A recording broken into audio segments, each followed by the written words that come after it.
Hello guys, de retour avec vous. Donc aujourd'hui je viens vous parler de quelque chose de très fun et des fois nous en tant qu'haïtiens nous ne nous accentuons pas là-dessus parce que nous sommes habitués à cela. Donc l'autre jour je parlais avec quelqu'un et cette personne je lui ai montré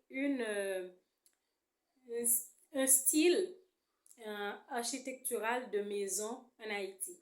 Et la personne m'a dit, mais pourquoi est-ce que vous mélangez le jaune poussin avec le rouge? Il m'a dit, mais ça crève les yeux. Nous avons le goût de la couleur. Nous aimons ce qui est coloré. Nous aimons ça, que l'on soit petit ou grand, la couleur nous attire. Et là, je me suis dit que la personne n'a peut-être pas encore vu les bus de Carrefour-Feuille. Ah, parce que les bus en Haïti, de Carrefour-Feuille surtout, de toutes les couleurs, avec les dessins, le portrait occidental de Jésus. Il y a aussi les portraits des joueurs Messi, Cristiano Ronaldo, etc.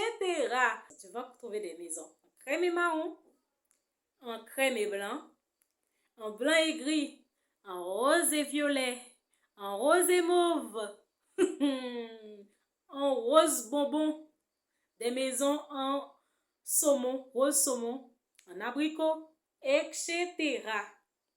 Lorsque vous passez sur les autoroutes, sur les routes principales, vous allez trouver des banques, les petites banques qu'on appelle les lotos, très colorées, les magasins de vêtements, les magasins de provisions alimentaires. C'est là qu'on va faire tous les dessins possibles, les garderies, les kindergarten, etc.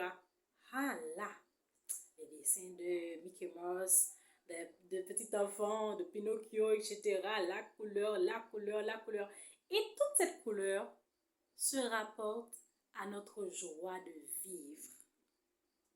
Oui. Toute cette couleur se rapporte à notre joie de vivre.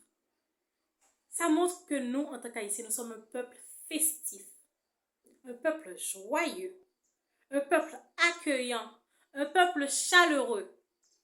Et bien avant la crise qui sévit en Haïti en ce moment, le week-end, bon, c'est pas tout le monde qui y participait, mais il y avait des activités au niveau des places publiques, les chants qui passaient, la musique, même si tu es très loin, tu écoutes la musique.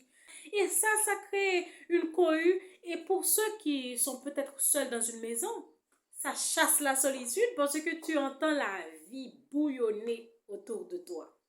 Et c'est ça le charme. C'est ça le charme de ce pays. Oui. Certes, il y a des choses à changer, peut-être dans les querelles de voisinage, les querelles domestiques, tout ça, qui peuvent gêner.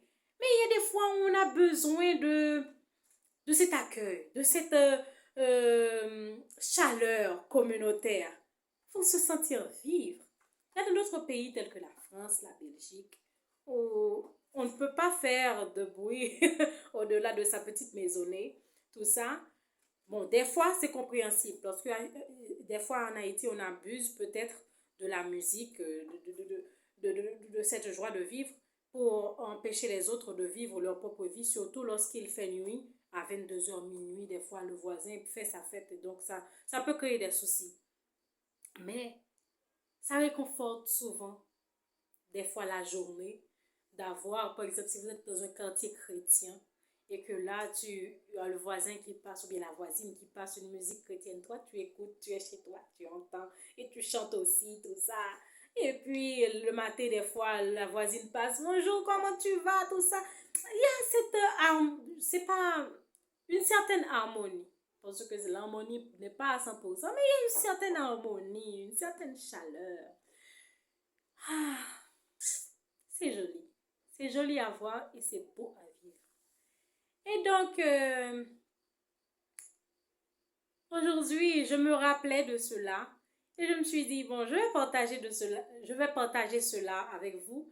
Et aussi, je voulais partager ma nouvelle coiffure. Je l'ai fait. Et donc, Haïtiens, nous sommes originaux. Originaux. Et ce pays a de l'avenir devant lui. Ce qu'il nous manque, c'est la solidarité quant à nos idées. Oui. Il nous manque la solidarité quant à nos idées, quant à nos choix pour l'avenir. Mais si nous décidons de nous mettre ensemble pour travailler main dans la main et aller de l'avant, les États-Unis ne pourront pas nous devancer à ce niveau. Non. Si nous décidons de réfléchir ensemble, de laisser de côté nos intérêts personnels et de voir l'intérêt communautaire, je ne dis pas que nous serons la première puissance. Je ne le dis pas. Mais quand même, nous ne serions pas au niveau dans lequel nous sommes aujourd'hui. Non. Donc, l'appel que je lance aujourd'hui, c'est que tout le monde prenne part au combat à son niveau.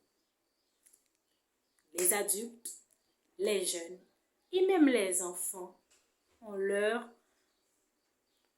part à prendre dans cette bataille. Oui.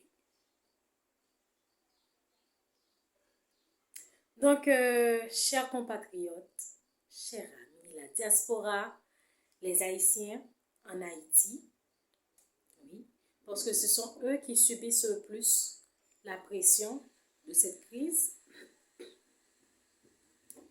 Je vous souhaite la force nécessaire et encore, tenez bon, gardez espoir. Car comme il est dit dans la Bible, les Égyptiens que vous voyez devant vous, vous ne les verrez plus jamais. Donc pour nous Haïtiens, les ennemis qui sont devant nous, dans quelque temps, avec la foi, avec la résistance, avec la persévérance, on ne les verra plus jamais. Que Dieu soit avec vous. Je vous aime tous.